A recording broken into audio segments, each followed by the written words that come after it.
Merci. Vous écriviez il y a à peu près 25 ans, je crois, qu'après l'utopie d'égalité, l'utopie de liberté, d'égalité, le 21e siècle serait le siècle de l'utopie de la fraternité.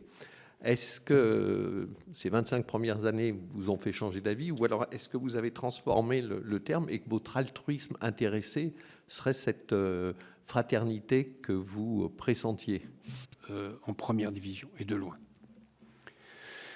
Merci d'avoir cité ce livre sur la fraternité, en effet, mais déjà dans ce livre, je disais que fraternité supposait l'altruisme intéressé, puisque la fraternité, c'est l'alliance de la liberté et de l'égalité qui suppose justement l'altruisme intéressé. Donc c'est le même concept, en fait. C'est le même concept. Et je n'ai pas changé sur ce point. Tu veux dire? Malgré tout, c'est pas ce qu'on constate aujourd'hui. Non, c'est pas. Oui, mais c'est ce que j'ai dit tout à l'heure, et sans doute puis-je élaborer davantage, que la prise de conscience de l'importance de l'altruisme intéressé est en train de grandir. On s'en est rendu compte concrètement quand je disais tout à l'heure qu'on a intérêt au bien-être des générations futures, c'est de l'altruisme intéressé.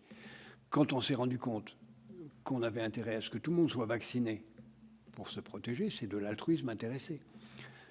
Quand on se rend compte qu'on a intérêt à ce que les autres ne polluent pas pour que nous ne soyons pas victimes d'un changement climatique catastrophique, c'est que le monde est unique. Nous avons intérêt à ce que nous avons intérêt au bien-être des autres. C'est ça la fraternité. Et progressivement, les malheurs du monde nous font prendre conscience de cela. Comme la superpuissance américaine nous fait prendre conscience que nous avons intérêt à nous unir. C'est les malheurs qui nous amènent à prendre conscience des nécessités, mais cette prise de conscience, même s'il y a une très forte demande d'individualisme, qui à mon avis est une demande de très court terme, qui est contradictoire. S'il n'y avait que de l'individualisme, on n'aurait pas réglé le problème du Covid. On n'aurait jamais réglé. On ne l'a réglé que parce qu'on a eu une conception globale.